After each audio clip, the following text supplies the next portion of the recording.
The data is clear no matter which perspective you're looking at, and the truth is that landed homes are appreciating much faster than condos in this climate than ever before. I'm Sarah X Miracle, and I create real estate content to help you make family-centric, empowered decisions in your real estate and in your life. If there's anything that you can change to change your life, one thing would be your house. And if I may so say, I focus on landed because I believe that landed is going to be a very strong way of preserving wealth, asset inflation, and then later on, if you're a later part in life, when you have an empty nest, it will be a very strong vehicle for you for legacy planning, multiplication into multiple homes through seeding your children with down payment money for them to then buy their own landed homes if you're at that point where they no longer stay with you. But for now, if you're in the building phase, landed may be the way to go if you're trying to build and increase your overall net worth. Let's look at the landed prices and see how much landed owners are making now in 2025, but we passed the halfway mark of the year. I'm going to be taking you some transactions, looking at some trends, and showing you how different parts of Singapore, just taking District 10, District 15, and District 28 to compare, are moving in terms of the landed trends and what you can do as buyers or sellers to benefit from that. Firstly, let's look at the graph for Q2 to Q3. We see a very clear uplift from Q2 to Q3. Even though we're not even done with Q3, we still have one more month left for Q3. We see a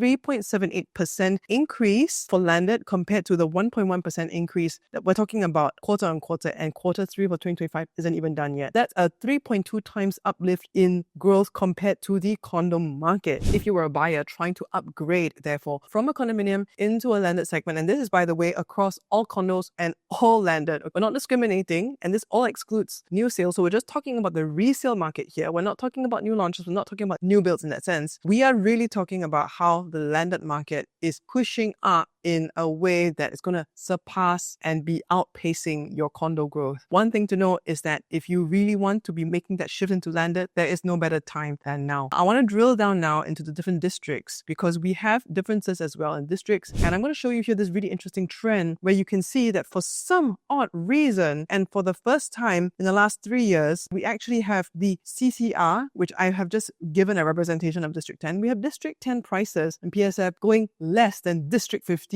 on average. Is that crazy or what? Now, this means two things. One, if you're in District 15, you're in for a happy surprise because your landed has probably accelerated in percentage much more than District 10. I mean, in terms of percentage wise. The other thing is that if you are wanting to buy into District 10 on a PSF basis, now is the better time than ever because we are seeing prices actually stabilize. But that said, we need to look into the data for us to drill down precisely because it depends on the size of the plot and the condition, which affects therefore our overall land PSF prices. Without further ado, I'm going to give you the drill down because that's what I do as a landed realtor. We have to know our numbers. We have to understand how to price landed. And if you want to know how to price your landed, if you're a landed seller watching this, I have another video that talks about that so you can understand. And if you're a buyer trying to understand how landed is priced, please go ahead and watch that video as well. I also have another video of how to choose the right landed house for your situation, what makes a good landed buy. So you can also watch that video if you like. Going back to this, I'm going to drill down and show you how we have different situations for the different districts. And that has actually led to the reason why we have this interesting situation where District 10 land PSF prices are now below District 15. This is crazy. First, I want to focus on District 15 to look at what are the kind of transactions going on in District 15. You can see from where I am right now, you have anything from 7 Palm Avenue, which is $8.38 million house at 2536 for a 3,300 square feet land semi-D. And you even have 19 Teng Tong Road at 3,780 per square foot for only a 1,555 square foot landed plot at $5.88 million. Look at the numbers. They're all in the 2,000s range, except for 62 Joo Chiat Lane, which is a large 4,000 square foot plot. That's probably a rebuilt plot. It goes without saying because it's the outlier out of all the transactions that are on my screen right now from May to June 2025. Look at number 7 Palm Avenue. It is a beautifully built up unit. In this particular district, we can build 3.5 stories, not just 2 stories. If you have watched some of my other videos, you know that the build up actually goes as well into affecting the overall land PSF because more intensification of land, more livable space can be put in there. But amazingly, seriously, this is the kind of pricing that is very close, even surpassing what you would get in District 10. And District 10 traditionally originally is meant to be your prime residential district, because I sold 49 Mount Sinai Avenue, 3450 square feet land. Built up was about 5,000 square feet. I think this built up is also about 5,000 to 6,000 square feet. And I sold that for 8.7 million at 2521 PSF. This sold for 2536 PSF. That's actually better PSF than my District 10 semi-detached plot. But of course, like I said, it has a bigger build because it's probably a more regular build than 49 Mount Sinai, because 49 Mount Sinai had a natural basement, even though it had a big build. But yes, 5,000-6,000 easily for this particular plot. And then I also want to highlight the 3780 PSF plot, which is at 19 Teng Tong Road. If you look at that very carefully, you will realize that it is actually a developer sale. And a developer sale means that they have actually sold it to somebody who is going to buy it as a totally new build. A developer has bought the original land. They are going to be the one designing the build. And so the building cost of the new rebuild is already built into the price of that land. So if you really look at what this means, a developer bought this land for $3.26 million, sold it at $5.88 million. We know that it costs roughly about 1.5 million to build this house. So the developer, all in with stamp duty, 3.2 plus 1.4, that's 4.6, 4.7. Fine, I'll top it up to 5, maybe with stamp duty. So the developer made only just under $1 million from this sale, but still they made the sale. And why you might want to consider buying a new build like this is because you may not have the potential or the cash flow to pay up for your $1.5 million rebuild of a terrace house, but you can get bank loan for if you actually buy a developer sale. The pricing of 3,780 per square foot includes this brand new build, and certainly that $800,000 premium for someone who doesn't have the cash flow, but the developer is the one taking the risk and doing that for you. So that's District 15 transactions that will be very interesting. Of course, there are more around here. For example, you have 2880 for 1 East Coast Avenue. You have Dunbar Walk 2440. So you can see the prices are really hovering in the 2000s range. But I want you to pay attention to the quantums as well and the land sizes of the transactions that are heavily going on in District 15. They are usually in the thousands plus to the 2000s. There aren't that many 3,000 to 4,000 square feet transactions that are going on recently in District 15. In fact, in the quantum range, the highest quantum that I have right now is that $8 million one. Other than that, the next highest quantum is 6.88 for 78 Dunbar Road. That's semi-detached at 2440 PSF. That means that it is really also a quantum sensitive game, because in District 15, we can still find affordable semi-detached that can be built up to 3.5 stories within $7 million. And of course, District 15 comes with a lot of really nice lifestyle amenities, and that's the reason why District 15 has surpassed PSF of District 10 when you look at it on paper. Of course, I want to then analyze District 10. What on earth is going with District 10? If you're a seller in District 10, you might be concerned, am I actually losing value right now? Why is District 15 taking over me? Well, let's look again. Quantum, land sizes, and PSF to paint a very full picture of what's really going on. Now, look at the District 10 list. You look at the prices. You have anything as high as $25 million. The lowest that was sold was 283 Holland Road, which was a main road unit at 5.725. And even that, the PSF was 2333. So for freehold or 999 plots, we're talking about at least practically 6 onwards, even up to the 20 millions of dollars. So you can see that the land sizes, if you look at the areas right here, most of the land sizes are hovering between 3,000 to 4,000. And then you also have some detached plots that have been selling for obviously rebuilt detached rates, because either a developer is going to buy it, intensify the land, pay the developer charge, and then of course resell that as brand new units. And then you can see 8 Holland Grove Lane, very nice plot because it's a corner plot. It can be either 2 semi-Ds or it can be 2 corner terraces and 1 inter-terrace in the middle. $18 million.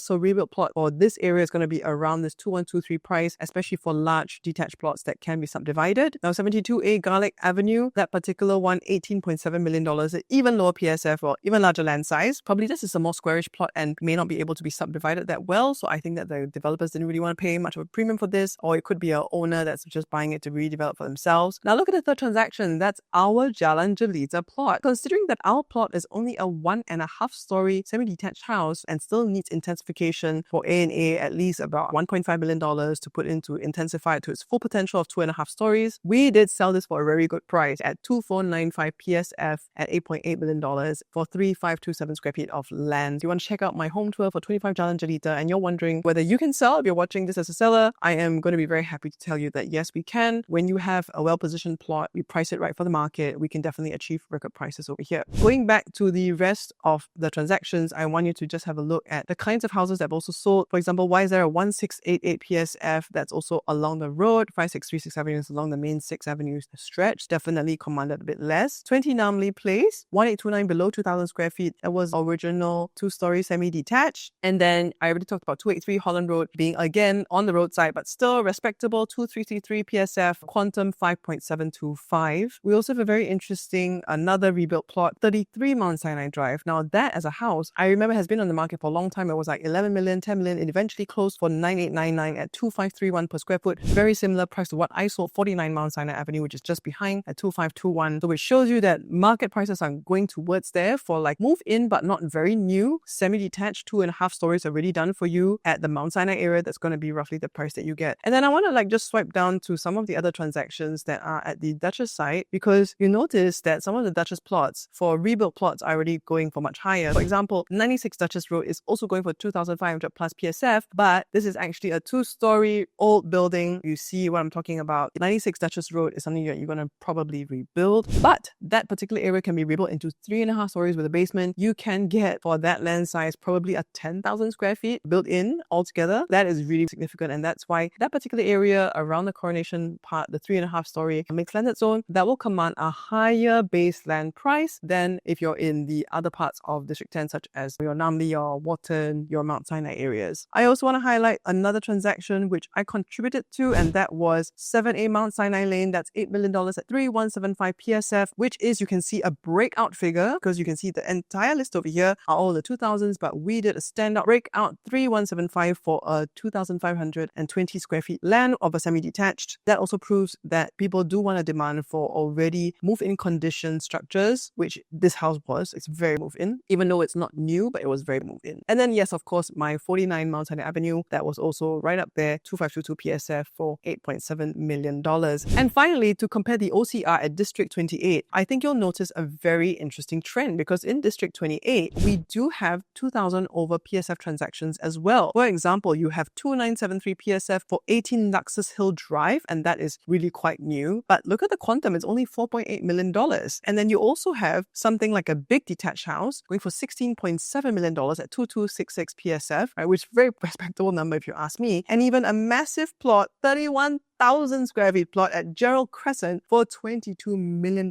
Just looking at this, the plot size that we have this totally green, unused plot that's for rebuild, that's going at even 690 PSF. We also have Luxus, which is for a terrace, 4.8 million for such a nice build. And then you even have Jalan Kambuchong, the one that was 16.7. Look at the massive build up here, 3.5 story build. Even though it's in the Yio Chu Kang area, the build is amazing, and people are willing to be paying for a new build 2,266 PSF for such an amazing build. If you're asking me right now, if you're in the OCR, you also have a huge chance of capital appreciation, because for you, even 2022 until now, we're talking about a 23% increase in just 3 years. If you were in District 15, the average increase that you're going to get, we're talking about 24% increase. I'm not going to do the comparison for District 10, because for District 10, we have quite a lot of big plots that transacted in the Q2 that have actually brought down the overall average. But if we're talking about the average of 2524 for like what I sold, an average 2.5 story semi that's quite moving condition from 2 years ago until that point, we're talking about a 24% increase as well in just 3 years time. And if I pull back this graph even earlier, 10 years, because maybe you stayed here for 10 years, I'm talking Q2 of 2015, you would have gained 51% on your property. If you're in the RCR, we are talking about a 61% uplift in the last 10 years on the value of your property and what you bought. If you are in District 10, 9, 10, 11, with District 10 being just a representation, you are looking at a 55% increase.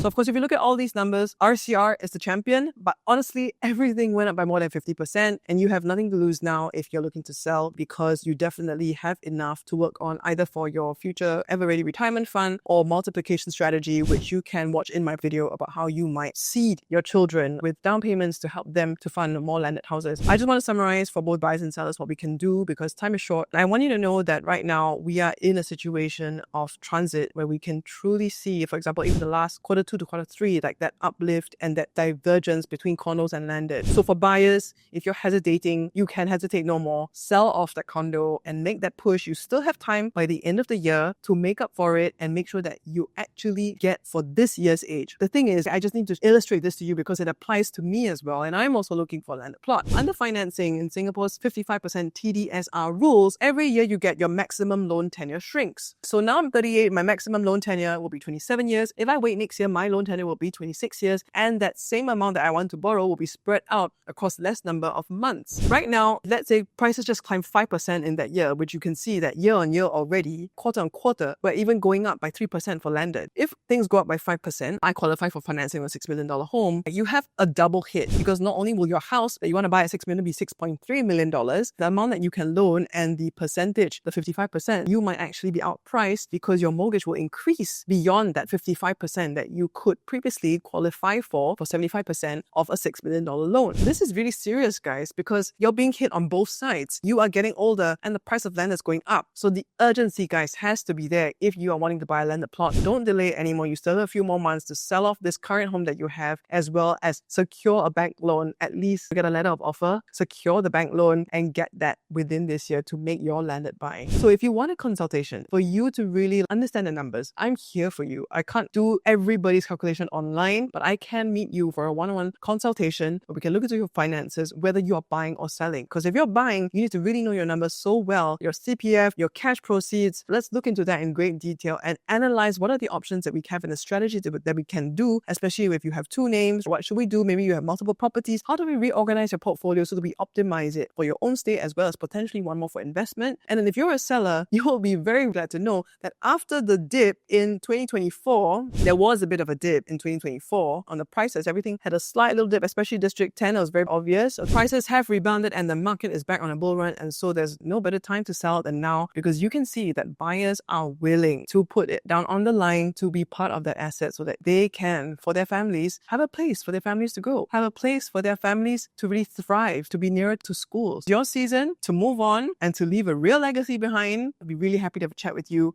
on how you can do that, because your future generations are going to be so grateful to you. And so if you're ready to leave behind a legacy, you're ready to actually move into a right-sizing situation so that your kids will eventually need help with their down payments on their houses, and you can see that potential strategy to multiply into multiple landed homes from just one single home, I would really love to invite you for a coffee chat, and I'll show you all the numbers. I'll show you how it's possible and how we can do it in a safe way that doesn't compromise on what your goals are. I'm Sarah X Miracle. I make videos like this every week. I'm a landed realtor, and I also lead a team at Miracle Homes where we help families make family-centric decisions for your real estate portfolio for the betterment of your life and your next season. Till the next episode, I hope you subscribe, give a like, notification buttons right there. See you then.